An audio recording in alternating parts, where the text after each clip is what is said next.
Okay guys, today we're going to talk about how a 4-star lineup should look like. Before I start, I also want to mention that I bought a new microphone, so the quality is going to be better from now on.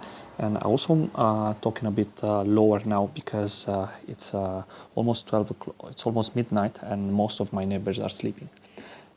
Now, before we start, a 4-star lineup will be used for only a few weeks, and apart from a few key heroes that will be easy to upgrade furthermore to 5-star, is down to pretty much everyone's luck. For a strong lineup, all you need is a good tank and damage dealers. Crowd controllers and healers are also important, but they become more useful as the game progresses. Good lineups that I tested and work for me are 2 tanks and 4 damage dealers, tank and 5 damage dealers, which is my favorite, and then tank, priest, and a mix of crowd controllers and damage dealers. Now, for tank, the first hero on your lineup, we want someone with either high HP or high armor. Good examples of 4-star tanks are, we're going to go for Shadow, we have Grumpy Corpse. Grumpy Corpse is the 4-star hero with the highest HP and 2 skills that provide a bit of a kind of like a lifesteal, which add even more to his effective hit points. From Fortress, we have the Storm Dude. Now, Storm Dude is an armor tank, which has a armor boost skill and also some sort of lifesteal that again provide a bit more hit points for himself. The other good tank at Fortress is Iron Bambi, which again is an armor tank. She has a better armor boost than the Storm Dude, but she doesn't have the lifesteal.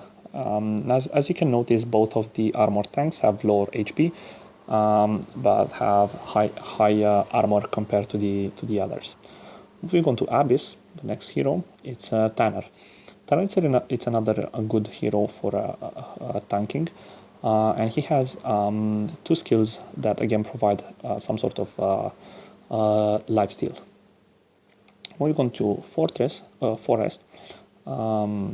From Forest, the only one who can be used effective as a tank would be Chief. Chief is a crowd controller type of tank, and he has crit and also a lifesteal based on crit.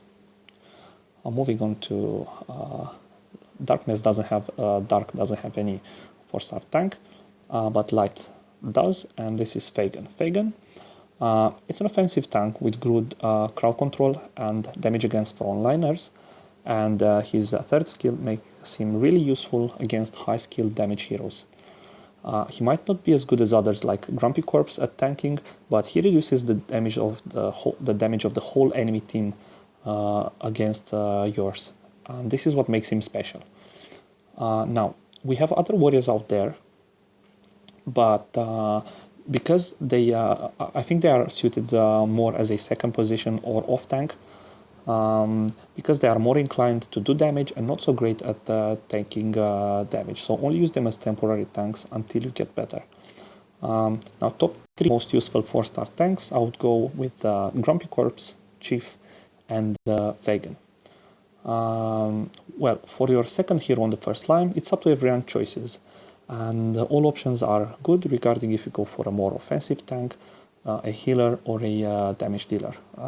Offensive tank, let's say, I'm not going to go into each and every one of them, but good offensive tanks are Nightmare Knight from Shadow, Christian from Fortress, Lemington, and Immolatus from Abyss. Now, Immolatus is really strong, especially when combined with Fagin, because of his 1st skill, which also reduces the skill damage of the enemy heroes.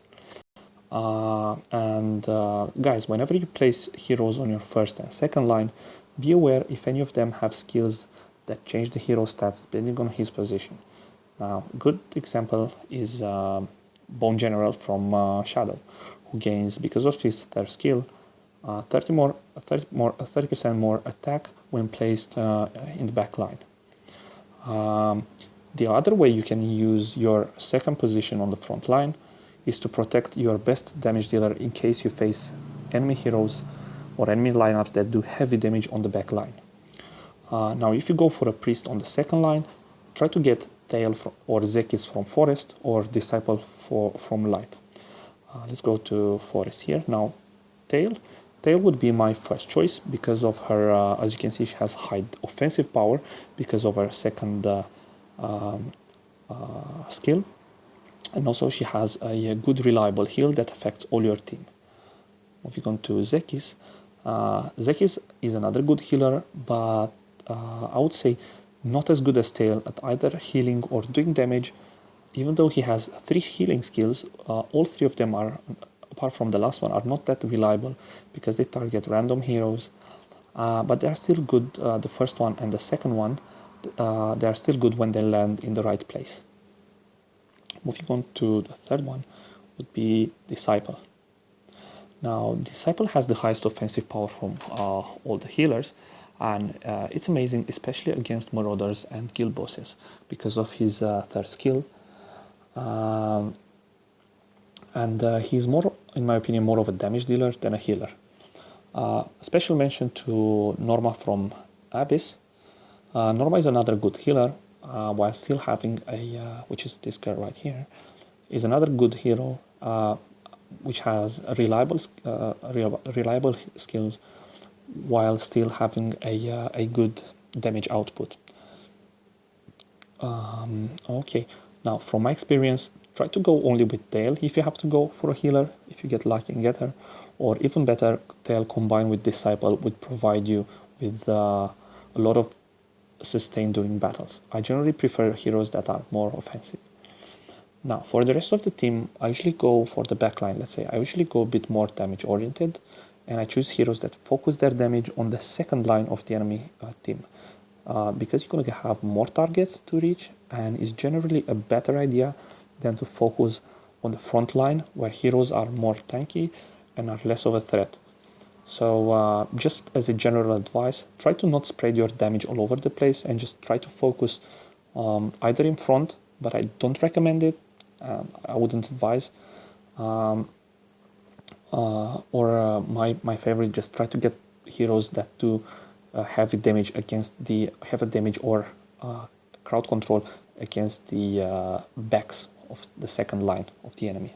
Now, for damage dealers. Now, my favorite damage dealers for 4-star are from Shadow. We have Bone Carver and Lamb. Now, Lamb is great, even though he deals a lot of damage in the front.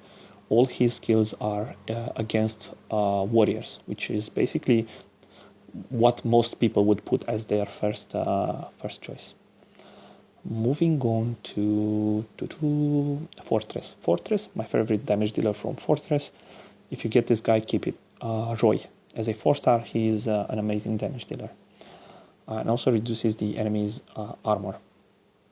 Moving on to Abyss, we have Akasha, and then we have my favorite damage dealer at 4-star, and this is Alleria. We're going to talk a bit more Alleria in a second, but let's move on to the other element. We have Forest, and for Forest we have Headstriker, then we have the Grey-Eyed, and then we also have Tail as good damage dealers.